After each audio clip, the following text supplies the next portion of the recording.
കായംകുളം കറ്റാനത്ത് തീപിടുത്തം. കറ്റാനം ജംഗ്ഷനിലെ കെട്ടിടത്തിലാണ് തീപിടിച്ചത്. മുകളിൽ ജിംനേഷ്യവും താഴെ വസ്ത്രവ്യാപാരശാലയും കത്തിനശിച്ചു. തീയണയ്ക്കാൻ ശ്രമം തുടരുകയാണ്.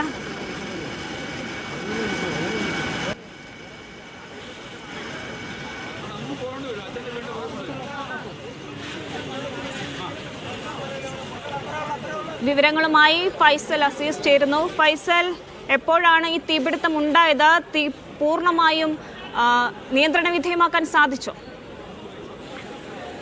അതുല്യ, ഇന്ന് രാത്രി 8:30 കായംകുളം കാറ്റാനത്ത് ഇത്തരത്തിൽ തീപിടുത്തമുണ്ടായത്. മാർക്കറ്റിന് സമീപത്തെ സൂപ്പർ മാർക്കറ്റിനും അതിന് തൊട്ട് മുകളിൽ സ്ഥിതി ചെയ്യുന്ന ജിംനേഷ്യത്തിനുമാണ് തീ പിടിച്ചത്. ഈ ജിംനേഷ്യത്തിന്റെ ബോർഡിൽ നിന്നാണ് തീ പടർന്നത് എന്നാണ് പ്രാഥമികമായി ലഭിക്കുന്ന വിവരം. മാത്രമല്ല 5 കടകളിലേക്കും തീ പടർന്നിട്ടുണ്ട്. ഈ ജിംനേഷ്യം പൂർണ്ണമായി കത്തി നശിച്ചിട്ടുണ്ട് എന്നാണ് മനസ്സിലാക്കുന്നത്. 5 കടകളിലേക്കും സമീപത്തെ ഒരു വീട്ടിലേക്കും തീ പടർന്നു. ആ വീട്ടിലേക്കുള്ള തീ പൂർണ്ണമായും അണച്ചിട്ടുണ്ട്. സ്ഥലത്ത് 8ഓളം ഫയർ എഞ്ചിനുകൾ സ്ഥലത്തെത്തിയിട്ടുണ്ട്.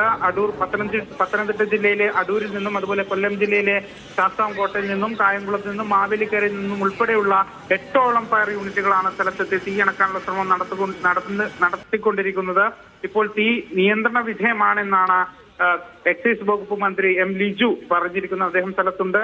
എം ലിജു, അതുപോലെ മാവേലിക്കര MLA MS അരുൺകുമാർ ഉൾപ്പെടെയുള്ളവർ സ്ഥലത്തെത്തി സ്ഥിതിഗതികൾ വിലയിരുത്തിയിട്ടുണ്ട്.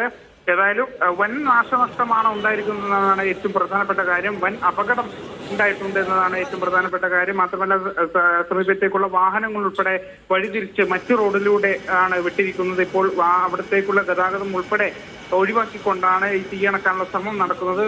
ഈ കടക്കുള്ളിൽ ഇപ്പോഴും തീയുണ്ട് എങ്കിലും പടർന്നു പിടിക്കാനുള്ള തീയില്ല എന്നാണ് അധികൃതർ വ്യക്തമാക്കുന്നത്. തീ അണക്കാനുള്ള ഒരു ശ്രമം ഇപ്പോൾ നടന്നുകൊണ്ടിരിക്കുകയാണ്. വലിയ രീതിയിൽ പുക ഉയരുന്നുണ്ട്. അതില്ല.